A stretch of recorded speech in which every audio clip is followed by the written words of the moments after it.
everybody. Glad to be with you this week. The day that we're making this commentary is February 15th, and this is the day that Don Drummond, who's an ex-banker, an economist, and a corporate champion, is coming out with a big report for the Ontario government on all of the things that he and a panel that came together with him have decided that the Ontario government needs to cut, reform, change. It's a huge report, the Drummond report, that could severely affect thousands and thousands of people across this province. This is on the heels of a similar kind of exercise the City of Toronto went through. You'll remember a number of months ago that the City of Toronto engaged a consulting firm called KPMG to go over, in a very similar process, go over the books, go over the services and programs that the city provides, and to come out with a report, and they were paid $3 million to do this, of public money. They came out with a report that, very similarly to what we're going to see from the Drummond report, advocated for the cutting and the gutting and the scaling back of many public services and programs, as well as the shedding of many good-paying union public sector jobs.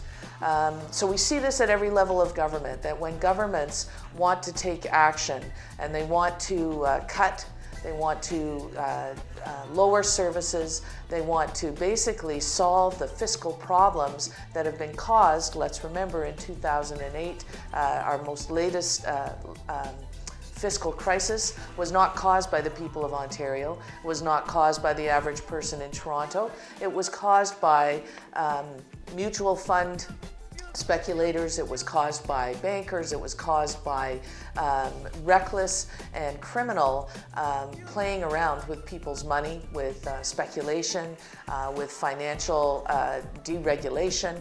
So the cause of the problems that we're having, the financial problems that we're having right now in the province and in the city, and indeed countrywide, were not caused by the people who are now being asked through the Drummond report, through the KPMG report, and through other institutes like the conservative institutes like the C.D. Howe Institute, the Fraser Institute.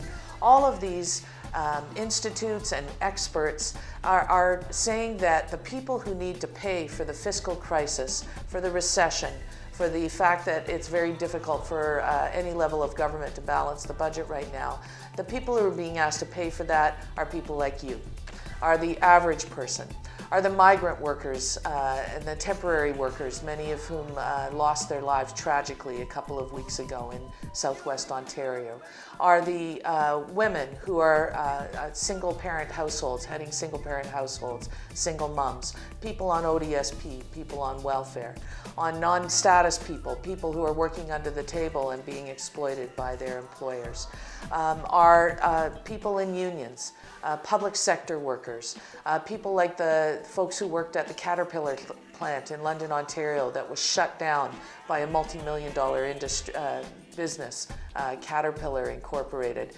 and they took that plant, they laid off, they demanded a 50% wage cut from 465 workers. When those workers said, no, we won't gut our wages and we won't gut our benefits, Caterpillar said, see you later then, and they shut that plant and they moved it to Indiana, a state where there is no right to unionize and where employers are allowed to get away with paying people whatever the heck they want. So the people who have good paying jobs here in this province and in this city, the people who rely on the city and on the federal government and on the province for their income through social assistance. From the federal government, we're hearing people who are seniors who depend on the old age supplement to be able to live a somewhat decent life. And let me tell you, the OAS is not a lot of money that people receive when they are seniors. These are the people, the very vulnerable people, that are being asked to pay for this crisis. And I'll tell you that people are fighting back about that. I was privileged last night to hear CAW President Ken Luenza speak about this and heard him commit to that the labor movement, the organized labor movement, was going to take the lead in being very militant and fighting back against these proposed cuts. So the Drummond report comes out today. Once again, we're going to hear the same old, same old. We're going to hear that services need to be cut back. We're going to hear that healthcare needs to be cut back. We're going to hear that public sector jobs should be cut back. We're going to hear that promises that the Premier has made for full-day kindergarten, for tuition breaks for students in post-secondary institutions. We're going to hear that all of these promises are not going to be kept. We're going to be scared. These kinds of reports that KPMG comes out with, and the Drummond Report, and the C.D. Howe Institute, and the Prime Minister's musings about old age security, these kinds of things are floated out there and they scare people. They make people fearful. They make people resentful. They make poor people resentful of those who do have a decent paying job. They make those who do have a decent paying job and a unionized job fearful about their job security. And they turn one person in our community against the other. That's the effect of these reports. And the other effect is that we start to look at each other with suspicion. We start to get resentful of each other, and what we don't do is we don't look at where the problem really lies. And this is important for us to remember as we hear these reports and we hear the plans to cut back much needed programs and services.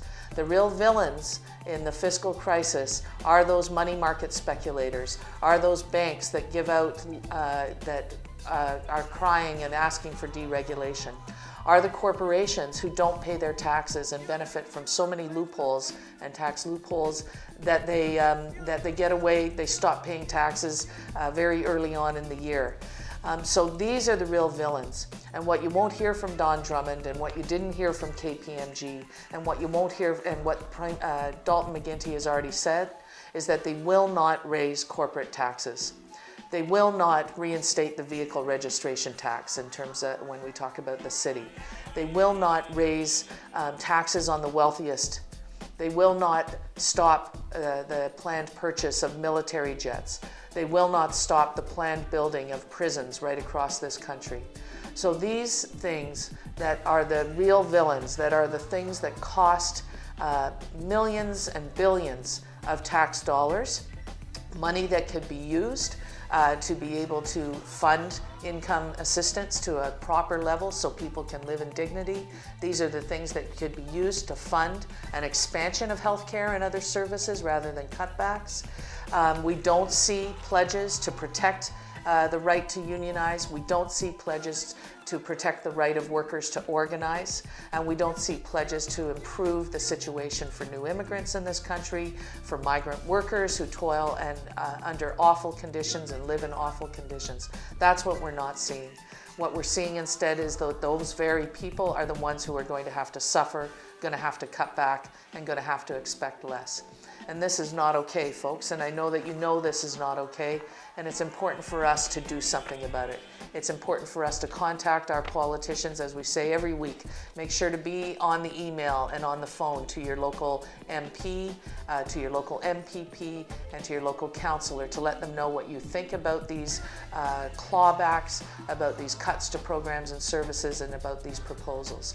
Talk to them about the fact that the richest people in our society must be made to pay their share, that we need things like a higher corporate tax rate. We need things like an inheritance tax that doesn't actually exist in this country. We need things like a vehicle registration tax. We need to see that planned programs to waste billions of dollars on prisons and military jets and police services, that these things need to be cut back. We do not need more of these things. We only need more prisons because if we decide to criminalize the poor, criminalize newcomers, criminalize Aboriginal peoples, further criminalize them. That's what we need new prisons for. But if you believe in justice and you believe in the rights of marginalized people to live decent and dignified lives in this country, then I'm sure you'll agree we don't need more prisons, we don't need more police, we don't need more fighter jets. So let's make sure to let our local and our provincial and our federal representatives know that. There's also a couple of meetings coming up. One rally march being organized for March 16th I want to tell you about as well. There is a meeting coming up, a public meeting on Wednesday, February 22nd.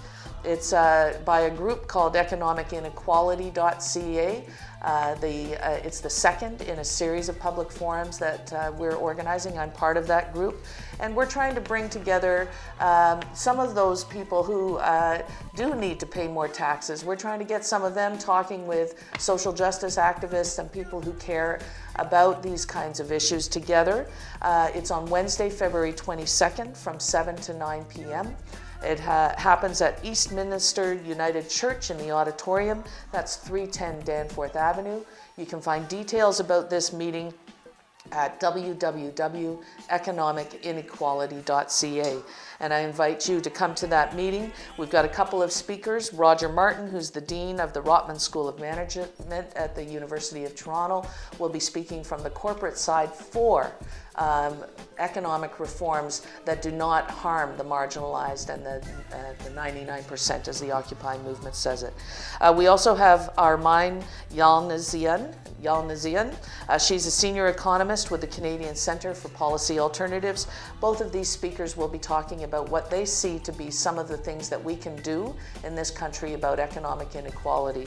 But the most of the night is going to be devoted to having this audience talk about what we in the public think needs to be done. We all know, by and large, we all know what the problems are. So this forum is going to be focused on what we can do about it, and we're going to try to come up with a common consensus about what we need to be advocating for with our federal, provincial, and local governments to see this situation turn around and to stop trying to solve these fiscal problems on the backs of the poorest. So I invite you to that Wednesday, February 22nd from 7 to 9 p.m. Eastminster United Church. Go to www.economicinequality.ca for more information. As well, and I'll probably talk about this again in the coming weeks, the Ontario Coalition Against Poverty and their allies are organizing a big rally and march for Friday, March 16th, starting at 12 noon. It's going to start at College and Bay Street, which is where the Ministry of Housing is located on the corner of College and Bay Street. They're going to be inviting everyone to come out to that march to demand a living income, to demand affordable and accessible and safe housing, to demand quality public services for all. And it's billed as a solidarity against austerity march. And I'm going to invite you to come out for that. Some of the demands that have already been put forward for this rally and march are to defend workers' rights, to defend quality and create quality public services, to expand and provide affordable and accessible childcare, justice for migrant workers, affordable housing now, and to raise the OW and ODSP rates by 55%. So I'll invite you to come out Friday, March 16th, 12 noon. You can go to www.ocap.ca.